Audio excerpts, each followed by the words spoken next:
Episode 189 of A Heart of a Family. Make sure y'all like, comment, share, and subscribe. Y'all ever wonder why people do what they do? Mm-hmm. Like what be going on in people's head? People be crazy. I got this video No. pulled up and I'm like, what, 45 seconds into it, I said, oh no, we gotta react to this. Because what is wrong with people? Like, I don't genuinely. know. Get, can't get into other people's heads. Mm-hmm. What's the video? Yeah, see it? Yeah, it's loading. Just loading.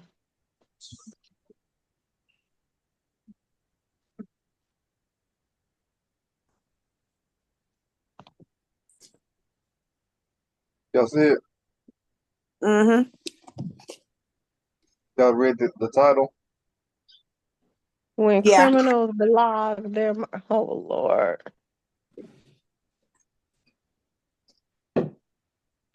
In this day and time, everybody want to record Criminals vlog everything. their own crimes. Let's begin with two 16-year-old high schoolers who made an entire documentary about murdering their fellow classmates. We're not going not to get caught, Ryan. If we're going for guns, we're just going to end it. We're just going to grab the guns and get out of there, kill everybody, and leave. We're going to make history. We're going to make history. For all you FBI agents. Like, that's what I'm Mm-mm. saying. They're already saying we're going to make history. Like, what? Mm-mm. I don't understand. I don't know. I can't even begin to get in somebody else's head doing stuff like that. That's crazy. Watching this. You weren't quick enough. You weren't quick enough and you weren't smart enough. On September 22nd, 2006, Brian Lee Draper and Tori Michael Adamczyk, friends who had bonded over shared interest in horror movies, especially the 1996 film Scream. Brian and Tori decided to copy the movie's plot by carrying out a real-life murder spree of their own, targeting their Whoa. fellow female student Danny Dixon as the first victim. And we're going over to Danny Dixon's house. We're going to go snoop around over there and try to see if she's home alone or not. And if she's home alone, splat! She did. Don't fear. People will die. Wow.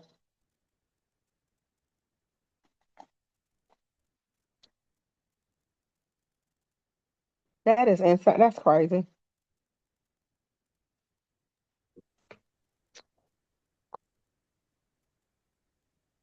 This is And they just like, blogging it.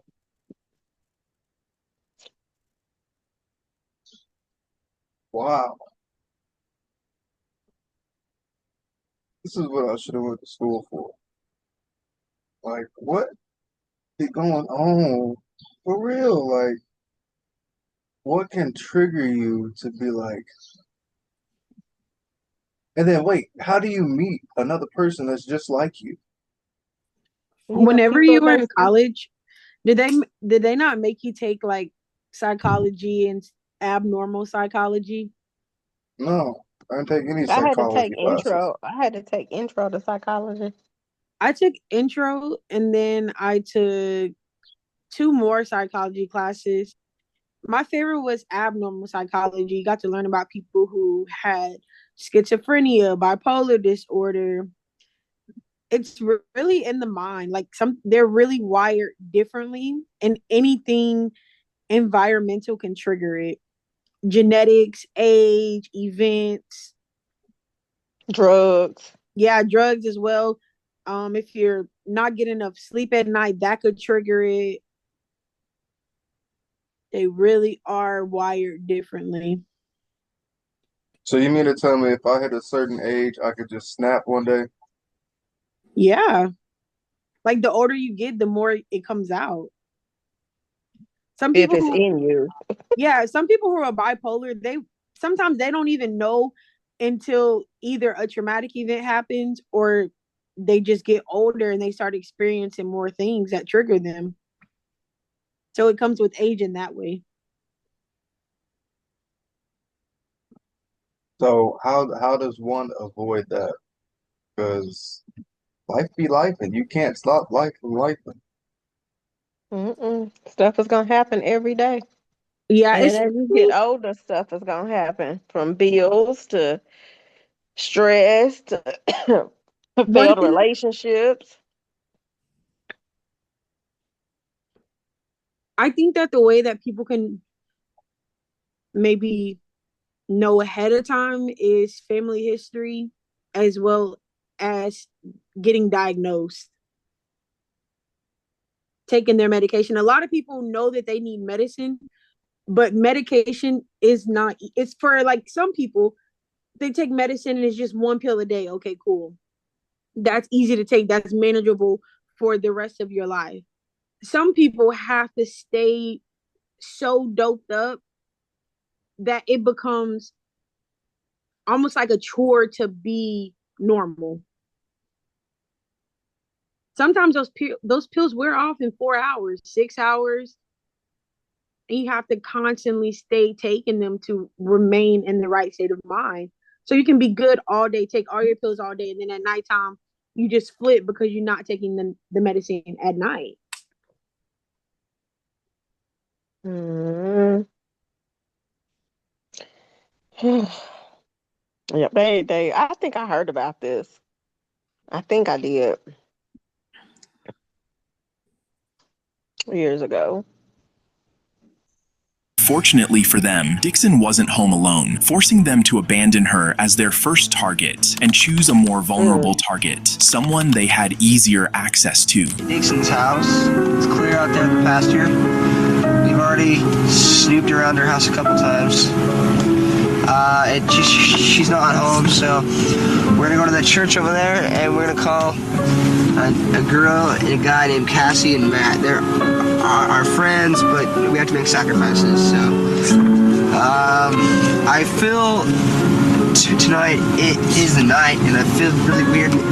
It's at my stomach and stuff, and I feel like I want to kill somebody. She's our friend. Like in this moment, if I'm like, is he saying that, and I'm driving, I'm starting to think like, dang, he talking about he want to kill somebody.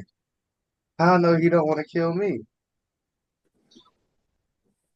But they plotting it together. So that's probably Yeah, but I mean, he a for real crash out. they He wiring each other though.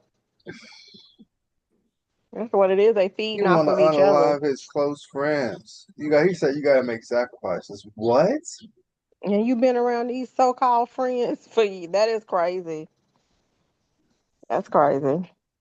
But you know what? We all have to make sacrifices. Our first victim is going to be Cassie Stoddard and her friends. Turn your brights off, asshole. Yeah, we'll find out if she has friends over. She's going to be alone in a big, dark house out in the middle of nowhere. How perfect can you get? I mean, like, holy shit, dude. I'm horny just thinking about it. Hell yeah. So we're gonna fucking kill her and her friends, and we're gonna keep moving on. I heard some news about Kirsten. She's gonna be home alone from 6 to 7, so we might kill her, then drive over to Cassie's thing, and scare the shit out of them, then kill them one by fucking one. Hell yeah. Why one by one? Why can't it be a 2 by 2 slaughterhouse? and 3 by 3.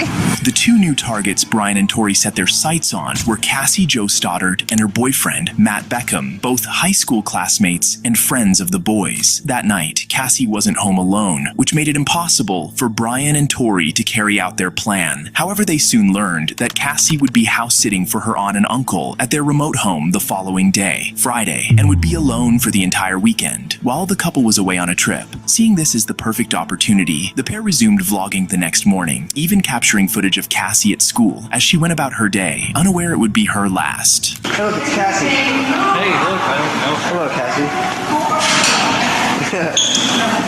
getting you on tape, okay? Say hi, please. Hi. Okay, see ya. Wait. Have you seen Tori? He's supposed to meet me here at 7:30, and it's 8:19. He's an hour late. You don't even care, dude. Okay. See ya. Brian and Tori managed to trick their way into getting an invitation to watch a movie with Cassie and her boyfriend Matt at the house she was watching, which conveniently aligned with their evil plan. They accepted the offer, then went to the school library, where they further discussed and wrote down the details of how they intended to execute this plan. What is supposed to happen tonight? They in school planning. Like I just don't. I can't sustain it. That's The dude right crazy. here, buddy on the left, he for real look like he one of them. Buddy on the right, he the real mastermind behind it. Look how dedicated he is to writing this stuff down. Mm-hmm. At this point, I don't even think that's a personal spiral. I think he going to class, doing the work, then in the middle of doing the work, writing down his plan, and then he get back to the work. Yeah.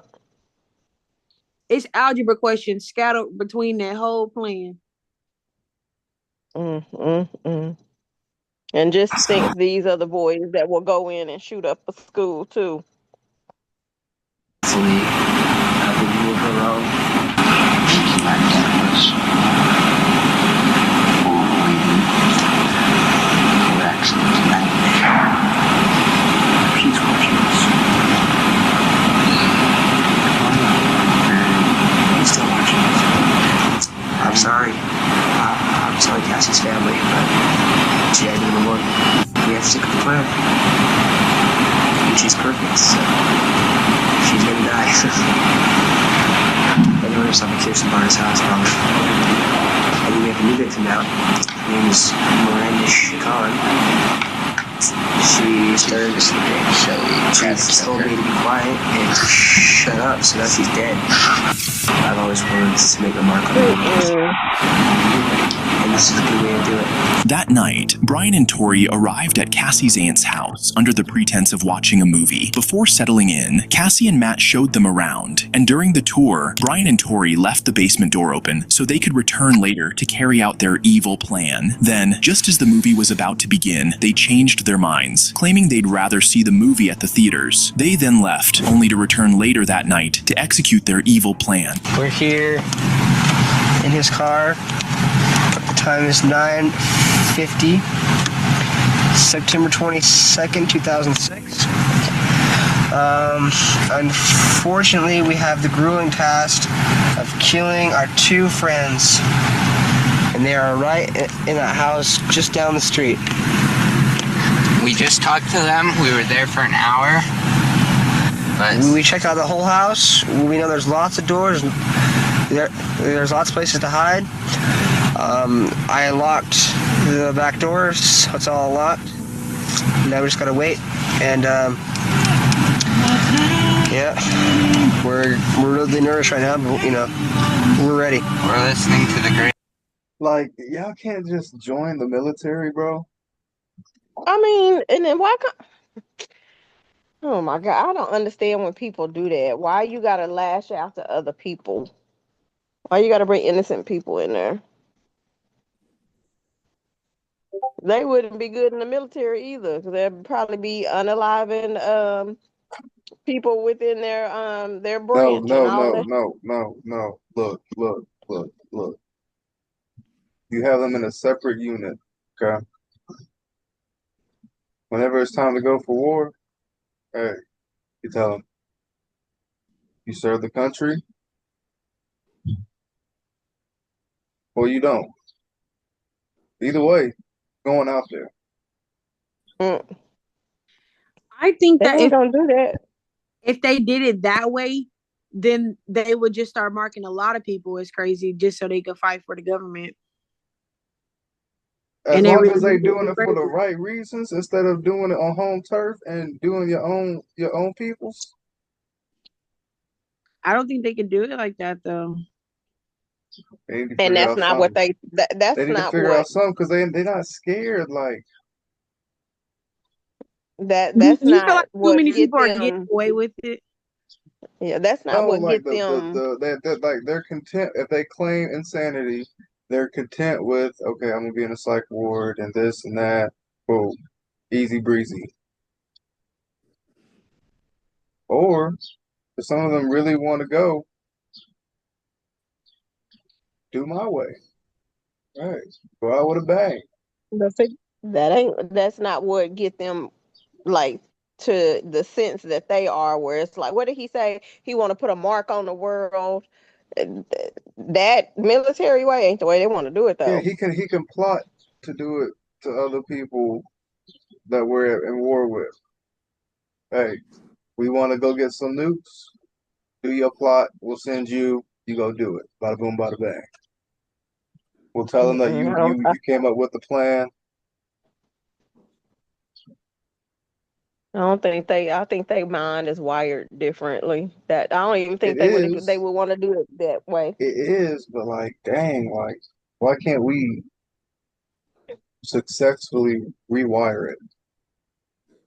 That's the thing. You can successfully rewire with medic. Well, That's sometimes they try to do it with medication, but it takes so much medication to I feel like rewire something. medication is just masking it. No, it's actually helping it. There is no way to complete, like, if you have something clinically diagnosed, I feel like there is a way, but it takes so much work that a lot of people just can't, they can't sustain that lifestyle of constantly working on themselves, constantly taking medication, constantly improving. It takes so much work that they would just rather be crazy. and that's why that's the issue with some people walking around today. They stop taking their medicine. Yeah. They stop taking it. Don't go to their doctor's appointments. Don't get treated properly. Because just think how expensive how medication is. Imagine Hmm. people who can't even afford insurance and they're clinically crazy, and you want them to spend their last amount of money to take medication that they could Yep. barely afford for the rest of their life. It Yep. costs. And It's then not sometimes, free. shoot, the person is in denial. They don't think nothing wrong with them. Or they feel like I could fix this myself. I'm not. I'm gonna try to self Hmm. medicate. I'm gonna do drugs to self medicate. And it. Remember at the beginning of the conversation we said drugs trigger it, so they think they self Yep, medicating it it, will. Yep. and they just get it more crazy. What Hmm. can you do about it if you want to feel normal, but you can't afford to feel normal? Yep. And then this little thing, these are teenagers. So I'm like, do you think the parents didn't see signs under their roof with their boys? They probably have. They say it starts with killing animals. And just think, some of these kids that go and shoot up these schools, I mean, some of them parents see they love for guns and unalive animals and weird stuff, and they just, oh, they gonna grow out of it. They gonna grow out of it. And they just get worse and worse and worse because it goes so long without being treated. Yep. Latest rock band We've ever, waited for this for a long time. Pink Floyd, before we commit the ultimate crime of murder. We waited for this for a long time. A long time. We'll stay tuned. Brian and Tori returned to the neighborhood and parked a block away, then slipped back in through the unlocked basement door. After wearing their costumes, they tried to bait Cassie and Matt downstairs by making loud noises, and, when that failed, flipped the circuit breaker to plunge the house into darkness. Still no one came, so they flipped the power back on. Feeling uneasy, Cassie asked her boyfriend Matt to stay overnight, but when Matt's mother arrived around 10:30 p.m. to pick him up, she refused to let him stay. and instead invited Cassie to come with them. Cassie declined, choosing to stay behind and fulfill her promise to care for the house and pets. Once Matt and his mother had left, Brian and Tori crept upstairs armed with 4 hunting knives they'd bought earlier and stabbed Cassie over 30 times, tragically ending her life. We just killed Cassie. We just left her house. This is not a fucking joke. I'm sick. I stabbed her in the throat and I saw her lifeless body just disappear. Dude, I just killed Cassie. Oh, fuck. That felt like fucking real. I mean, it went by so fast. Shut the fuck up. We gotta get our act straight. It's okay. Okay, let's buy movie tickets now. Okay. Come on. As soon as they'd killed Cassie, Brian and Tori rushed to the movie theater to buy tickets and attempt to manufacture an alibi. 2 days later, Cassie's body was discovered by her cousin after her aunt and uncle returned from their trip. A police investigation began, and after clearing initial suspects, including Cassie's boyfriend, who had a solid alibi from his mother, attention turned to Brian and Tori, who had also been at the house that night. It didn't take long for investigators to spot inconsistencies in their stories, although Brian had admitted on tape to slitting Cassie's throat. I stabbed her in the throat and just moving for I thought it didn't go like this. I thought it was joking, you know, like yeah, it's a joke. They're trying to, you know, he's trying to splash her and it didn't look fake at all. And he said, we have to kill her. I can't believe I did this. And he said, we have to kill her. And so we stabbed it out of the way, and then just kept. I heard it go in. I heard the chest, but I don't know the chest. It was supposed to happen. It was supposed to be a joke. That's terrible ass acting. And then, and then you want Give to act him the like you needles. crying now. Give him the needle. He want to act like he crying.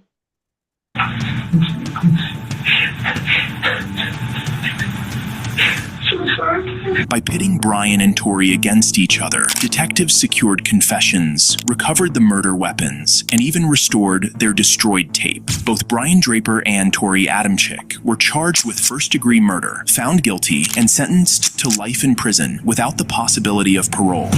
Next, we have a psychopathic serial killer who vlogged his horrific crimes as he abducted and murdered more than a dozen women. You sorry about what? Jumping in the car with him up, you don't know? You want to say something to your kids? Mom, sorry. This is first kill, number 1. Oh, hell no. What? Oh, Oh my goodness. Now that's actually somebody who might just need to die on the line, on the That line.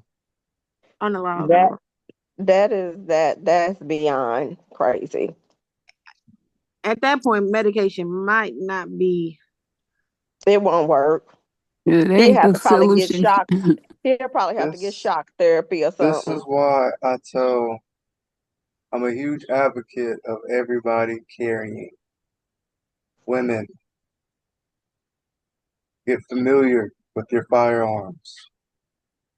Yep. Have you a little, have you a little switchblade, a little something, little poker, Yeah. some bear spray, a I don't think I taser. can I get a do need to get gun. that bear Like spray. since I got that medical marijuana card, I don't think I'm allowed to be licensed to carry. So I have to get something else. Here, get you some bear spray. I get you a little switchblade. You don't need to be, you don't need a license to carry. Yeah, it's open to carry. Okay. You just got to get. I would suggest getting comfortable, getting familiar with handling Mm-hmm. a handgun, properly trained. Go to the gun Take range. take a class. I mean, you can still go to a range and get classes on shooting and stuff. You just don't have to go to that concealed carry class to get certified and stuff. He lured these women to his house or a hotel, and Dang, but a dang I'm like, 19-year-old. yeah, and then I'm like, I mean, I'm like, did he have a bad relation? I mean, what happened? Kid was 19 years old. Between May and October 2001, more than 4 women were reported missing and later found strangled to death along various roadways in the Ferguson area of St. Louis, Missouri. One disturbing detail connected all the victims. They were all sex workers. As the investigation continued, police realized the number of victims were as high as 12. This prompted a St. Louis news reporter to publish a story featuring one of the victims in the newspaper. Like many serial killers who crave public recognition, the killer, 37-year-old Maury Troy Travis, a hotel waiter and convicted felon on probation, sent a letter to the reporter taking credit for the murders. He included a map with an X marking the location of another body in the letter. When authorities found a body exactly where he indicated, they launched a manhunt. They began tracing the source of the map he had used. Investigators subpoenaed the map service provider and obtained the IP address tied to Travis's computer. That led them straight to him. After his arrest, his fingerprints matched those. Investigators subpoenaed launched another body in the letter. When authorities found a body exactly where he indicated, they launched a manhunt. They began tracing the source of the map he had used. Investigators subpoenaed the map service. How did they trace the source of the map? How did he send it to him in email? I mean, it looked like he just sent them a picture of a map. But the thing is, they probably traced the email that came in with the picture of the map, got his IP, went into his computer, saw he accessed it Expedia, and then traced it that way. No, he mailed it. Oh, I thought he emailed it. Because it said that they searched it, they got his IP. So he sent something via email. They traced the source of his map or whatever the map he sent in. Did he have his personal information on the letter? Because it seemed like he wanted to get caught he wanted to put it out there for them to go find the body and stuff. Provider and obtained the IP address tied to Travis's computer. That led them straight to him. After his arrest, his fingerprints matched those found on several of the victims. His ultimate undoing came when police discovered vlogged videos of him committing the brutal crimes, along with evidence in his torture room basement beneath his home. Say it clear. You want the master? It pleases me to serve you. You are the master. It pleases me to serve you.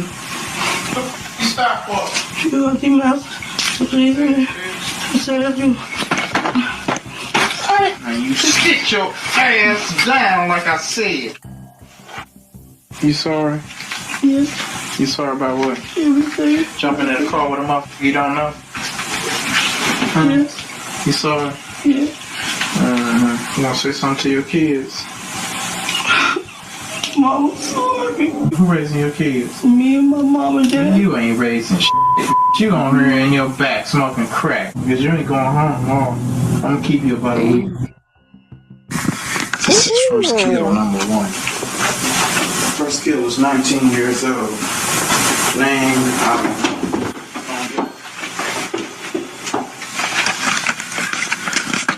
It was nice. Unfortunately, the police were only able to find one vlogged video of a single victim. While Maury Travis claimed to have heard over 17 women, the official count was 12. However, before he could stand trial for his crimes, Travis did the unthinkable and offed himself. Next up, this dangerous man forced his ex-girlfriend to go live on Facebook to apologize to his current girlfriend, only to murder her during the live stream. I ain't have no business going off like that, but... See right there. See right there. Everybody want to be famous. I'm going to make you famous. Stop jumping. Now, game over. On April 12, 2018, 37-year-old Jonathan Robinson laid siege to the Shreveport, Louisiana home of his ex-girlfriend, 27-year-old mother of three Renita Williams, after she had publicly ridiculed his long-term partner, Sherika Taylor, online, an attack that had driven Sherika into a mental breakdown. Robinson, who'd been dating both women at once and refused to let either go, arrived armed with a rifle, took Renita, her mother, and her brother hostage, and ordered Renita to go live on social media to apologize to Sherika. Renita's mother managed to escape and call police, despite Robinson firing shots at her. With the mother gone, Jonathan kept Renita and her brother captive, forcing Renita to continue live streaming apologies until Sherika was satisfied. Hey y'all, this Nunu. I apologize for going live on Rika. I ain't had no business doing all that. My page been blocked, so that's why I'm going live. Yes, I know I was wrong. I ain't have no business going off like that, but... See right there. See right there. Everybody want to be famous. I'm going to make you famous. Yes. What? I am sorry, y'all. This Nunu, I'm blocked off my page, so I had to go out live on Monster Farm. I ain't had no intentions of going live like that. I apologize to everybody. And you can hear in her breath, she's scared. Mm-hmm.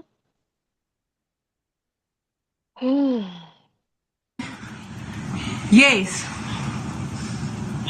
What? No, Yes, that's her. Let me see the phone, son. No. Yes. Yes, Aunt Lola. Man, you think I'm worried about the police right now? Huh? You think I'm worried about the police right now? No. I tell you, I don't give a about no police, you heard? Mm-hmm. Man, over me. Bitch, will pull up right now. Pull up. Bitch, want to be famous? I'm gonna make you famous. No. You wanna be famous? I'm gonna make you famous. No. No. Everybody wanna be famous, let's be famous today. Okay. Huh? I do. Yes. Telling you I get on these bitches never. No. The situation then took a dangerous turn when police, alerted by Renita's mother, arrived at the scene, triggering an explosive and violent reaction from Jonathan. No. Go. Stop, Jonathan. Stop, Jonathan. Wow.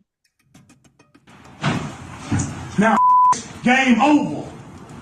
Jonathan opened fire on the police outside, and when Renita began to scream, shot her more than 6 times, killing her as her brother managed to escape. Jonathan then engaged in a standoff with the police that lasted for over 80 minutes before Sherika, the woman he had just murdered Renita for, convinced him to surrender. That is terrible. Cook to the detective office, the top lodge, and we'll be up there. And you want to go, and I'll meet y'all there. And in a scene that would leave anyone shocked, officers then allowed Jonathan, who had just murdered a mother of 3, to share an intimate moment with Sherika, the woman he killed for, after she had arrived to the scene. That's y'all's words, right, Jonathan?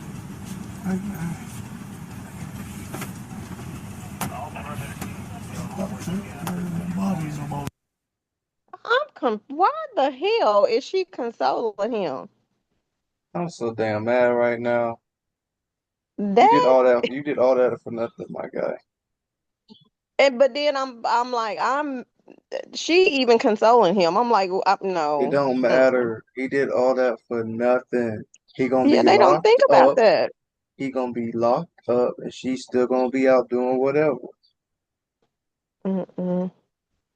And I'm sure she was probably Reckless hyping him up behavior. too.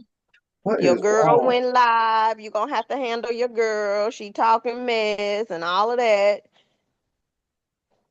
Reckless behavior. Yep. Be your own people. Like, what else you doing, bro?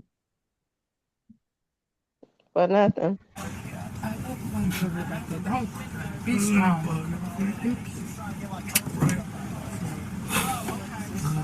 And then you crying. What?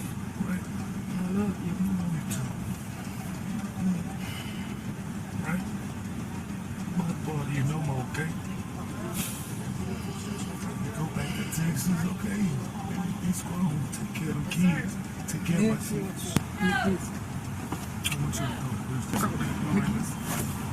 Be to see you today, okay? Jonathan was arrested and charged with second-degree murder, being a felon in possession of a firearm, and simple criminal damage to property. He ultimately took a plea deal, life without the possibility of parole, to avoid the death penalty.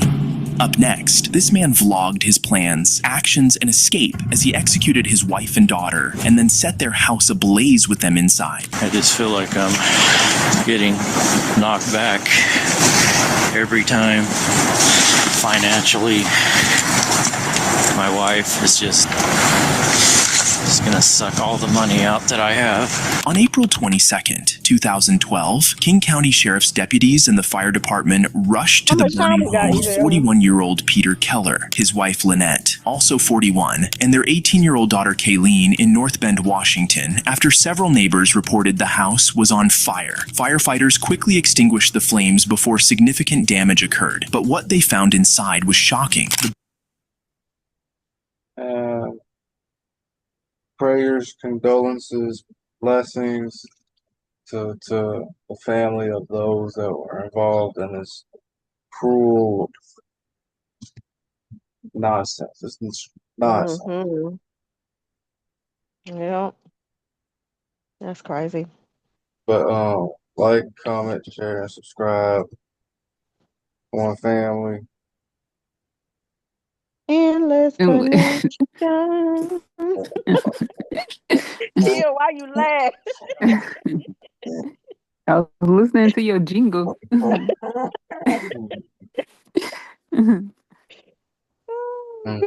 Yeah. we'll see Right. y'all. Real quick, did y'all see where the Congress may subpoena Giselle Maxwell?